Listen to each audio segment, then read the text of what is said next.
que a gente está falando bastante de clima hoje, né? E para aprofundar essa conversa, a gente recebe agora uma convidada muito especial.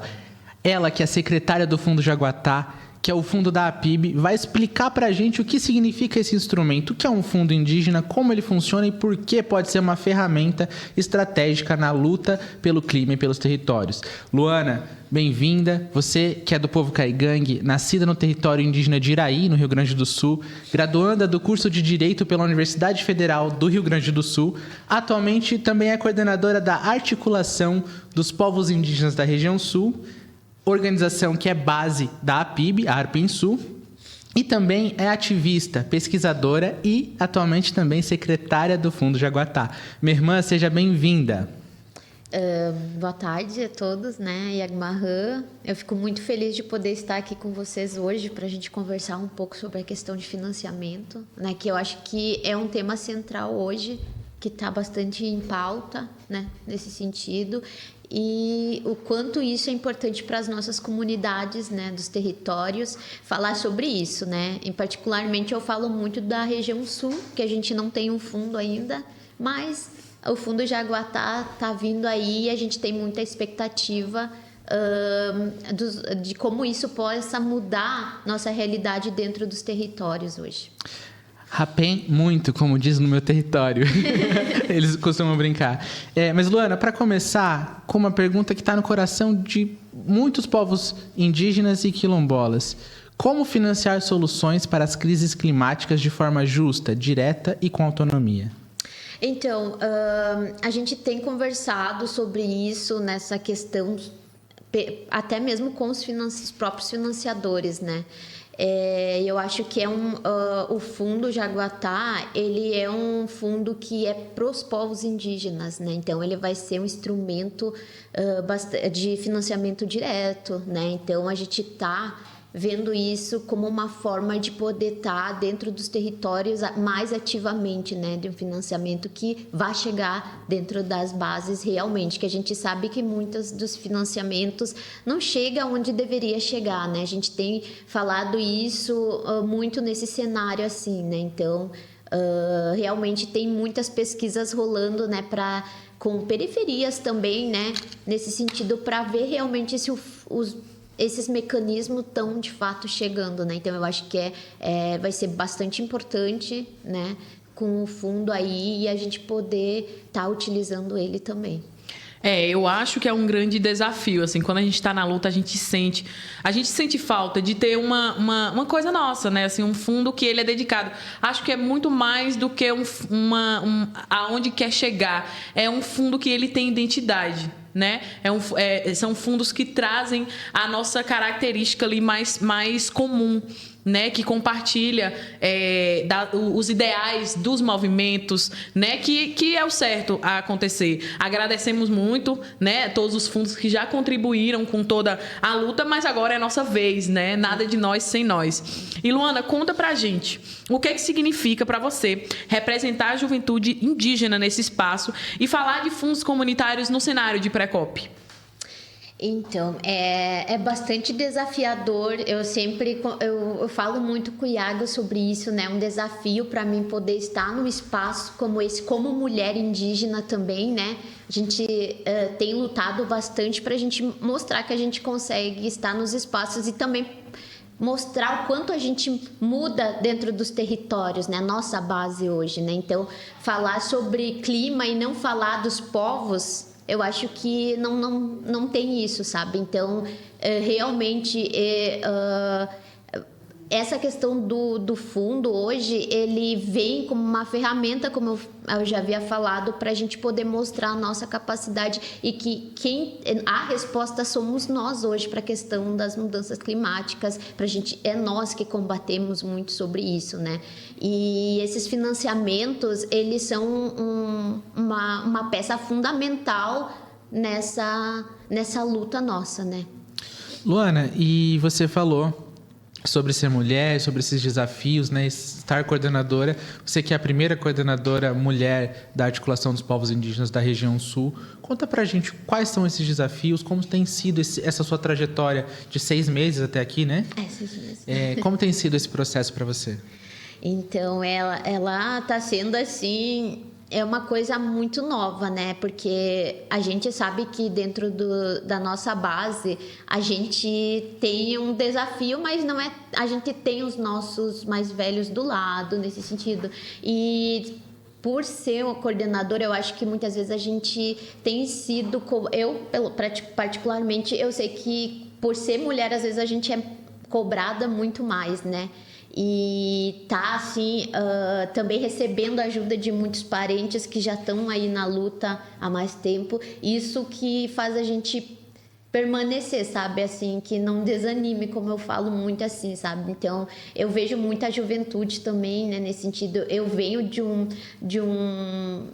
uma longa luta dentro da juventude indígena também, então isso aí eu acho que é um aprendizado e a gente também nunca anseia estar nesses espaços, nunca ansiei, mas eu sei que é minha trajetória, eu sei que eu sou guiada até onde eu tô hoje, sabe, então eu me mantenho muito firme e forte nessa luta aí. Claro, você é caminho, você é guerreira, tem que estar aí. Amiga, conta pra gente sobre financiamento. Na COP26, que foi em Glasgow, foi anunciado 10 bi, alguma coisa de dinheiros lá para enfrentamento climático. Isso tem chego no Sul? Então, sendo bem sincera, a gente não tem recebido, assim, questões de financiamento é muito difícil, né? É muito difícil chegar no Sul. A gente é muito invisibilizado como os povos do Sul hoje. Né? Então, a gente tem lutado muito, essa é uma meta minha de lutar para mostrar que a gente está lá, sabe? A gente também é povos indígenas e a gente luta constantemente, né? Diariamente lá, né? A questão do preconceito, racismo que a gente sofre muito, né?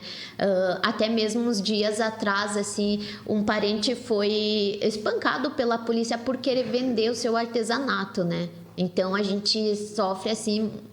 tem sofrido muito assim nesse sentido, e a questão do fundo hoje ele é uma ferramenta fundamental para nós, porque assim de poder levar e falar sobre isso, esses financiamentos dentro dos territórios é novo lá para nós. Então eu acho que essa tarefa, assim, o Fundo Jaguatá, ela vem trazer isso para nós, para mostrar que a gente pode também ser ouvidos e também ser ajudados. Eu falo muito sobre isso, né? E assim, eu acho que nós ainda tem uma questão, né, que os povos indígenas e quilombolas também do Sul ainda vem recentemente, né, nos últimos anos, sofrendo com a verdadeira, o que a gente chama de injustiça climática, né, com todas as tempestades, com tudo que todas as tragédias que aconteceram, né, no ano passado, acho que no ano retrasado também se repetiu, atingiu todos esses povos que estavam, né, na ponta ali, que estavam dentro dos territórios e agora precisam se virar do nada novamente para poder tentar revitalizar suas casas, revitalizar suas comunidades. E é uma questão muito complicada. A gente vê que cada dia mais tem necessidade mesmo de ter um fundo direcionado para esse povo que está ali e que está se movimentando, né? E que está mantendo a tradição, mantendo a cultura, mantendo a verdadeira história do Brasil ali de pé.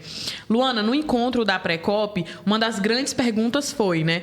Como garantir acesso direto aos recursos climáticos sem atravessadores? Quais são hoje os principais entraves que vocês identificam? Eu acho que é mesmo uma questão muito burocrática, né? Nesse sentido, assim, tem travado muito para com que esses financiamentos cheguem. Porque, assim, muitas vezes você tem acesso a editais, mas o edital não está de acordo com a nossa vivência, né? O dia a dia de um povo indígena, assim. Então, a gente tem visto isso e muitas vezes os financiadores, eles não têm essa visão de ver lá na ponta, né? Lá no território mesmo, como é que gira isso, né? A questão desse financiamento. Então, eu acho que ouvindo os povos, né? Que que estão à frente, né? Desses fundos. Hoje a gente tem outros fundos, assim, da parte mais do norte, assim, a gente sabe que eles são, assim, fortíssimos, né, Podali, o Funduretã também, né? Então a gente vem acompanhando isso e a gente vê que realmente, se a gente tiver o financiamento, a gente faz acontecer lá na ponta. Tem o Fundo Maracá também, que é o fundo da Apoime, né? Apoime do Nordeste. Luana, a gente tem vivido uma intensificação da crise climática, né? Por exemplo, Brasília agora está muito seco. Eu estou aqui com o lábio ardendo. E no ano passado a gente teve as enchentes no Rio Grande do Sul. Isso afetou o seu território? Então, o meu território, ele não afetou diretamente, mas indiretamente, porque muitos parentes caigangues, até os Guarani, eles sobrevivem de artesanato. E aí, ali na região metropolitana de Porto Alegre, teve os parentes Guarani que foram afetados diretamente pelas enchentes, né? E aí foi uma questão de força-tarefa mesmo da sociedade civil, das organizações indígenas, não indígenas também, para poder ajudar esse povo, né? Porque a questão, se veio alguma coisa governamental, não veio, não teve assim, sabe? Então, quem teve que se mexer mais foram as organizações indígenas, assim, no começo, sabe? Porque, assim, muitos povos, como eu falei, eles comercializam artesanatos nos centros de Porto Alegre, e não tinha como ter isso. Então, eles não tinham da onde tirar essa renda, né, para poder se manter, as famílias. E aí, então, a partir disso, o pessoal recebeu muita ajuda, assim. E agora, pensando um pouco em soluções, quais caminhos o fundo, aponta para que esses fundos comunitários possam ser reconhecidos como instrumentos legítimos de financiamento climático para a COP30? Então, a gente conversou muito sobre isso e dentro da COP30 a gente vai lançar realmente assim a questão para mostrar que a gente faz a diferença, né? Então, eu acho que é mais essa questão do trabalho mesmo lá na ponta, de tu vir poder mostrar, não, a gente mudou isso. E a gente quer financiamento, a gente tem direito a esse financiamento para que chegue lá no nosso território, para a gente poder ajudar nossos parentes, que eles também necessitam, sabe? Então, a gente vai conversar, a gente já conversa com os financiadores muito sobre isso. Luana, a rede lançou uma carta com demandas muito fortes, né? Inclusive sobre apoio direto às comunidades e a respeito dos mecanismos próprios. Como você acredita que essa mensagem pode ecoar em Belém, né? Na COP30? E que recado você deixa para os parentes que nos escutam lá do outro lado, em todo o Brasil, sobre a importância de apoiar fundos comunitários? Então, a gente, eu acho que essa união dos fundos, né? A gente sabe que já tem na questão amazônica eles têm essa junção, né? Eu acho que é o coletivo mesmo, a gente lutar pela mesma causa e mostrar que a gente está fazendo a diferença, né? E o que eu digo assim é que ajudem realmente, porque faz toda a diferença. Qualquer financiamento que chega faz toda a diferença para mudar uma realidade dentro de um território, né? Luana, minha irmã, hoje é um dia muito importante, assim como todas as sextas, e eu sempre me emociono muito. E você é a primeira caigangue a sentar na cadeira de entrevistada, então é um marco histórico para a gente, para mim, para essa rádio. Então eu quero te agradecer muito por ter aceitado vir aqui, né, trazer um pouco sobre o fundo, sobre financiamento climático. Quero te convidar para vir mais vezes, né, para trazer também um pouco do nosso Encairó aqui para a nossa rádio. Encairó, a gente é o jeito caigangue, né? Traduzindo para vocês. Então, fico muito feliz. E aí, deixo o microfone aberto para você mandar uma mensagem, mandar um recado, um correio elegante. Eu só tenho a agradecer e eu fico muito feliz e emocionada de poder estar aqui, né? Porque muitas vezes a gente é invisibilizado, né? Então, eu acho que é importante isso de poder trazer assim a voz de um povo que é do sul, sabe? Aonde eu vou eu sempre falo, não, eu sou do sul, eu sou do bioma Pampa, eu sou do bioma Mata Atlântica, sabe? Então, eu acho que é bastante importante essa visibilidade que o nosso povo caigangue também possa ter, sabe? E eu agradeço muito a todos e quem está nos ouvindo, nos acompanhando também, agradeço. É isso aí, Luana. E assim, já deixamos aqui aberto, né? Os financiadores, apoiadores aí. Quem tem o dinheiro, que quiser apoiar o fundo, o Fundo Jaguatá, a Luana, né? É só entrar em contato com a Luana, entrar em contato com todos esses movimentos aí, que é facinho de acontecer as movimentações. Quem tem La Plata, por favor, traga pra gente. Exatamente. Luana, é isso. A nossa porteira, né, no nosso estúdio Roça tá sempre aberta, o nosso microfone tá sempre aberto para você, pros caigangues, pro Sul. Ai, muito obrigada, tá? Boa tarde. Boa tarde, obrigada.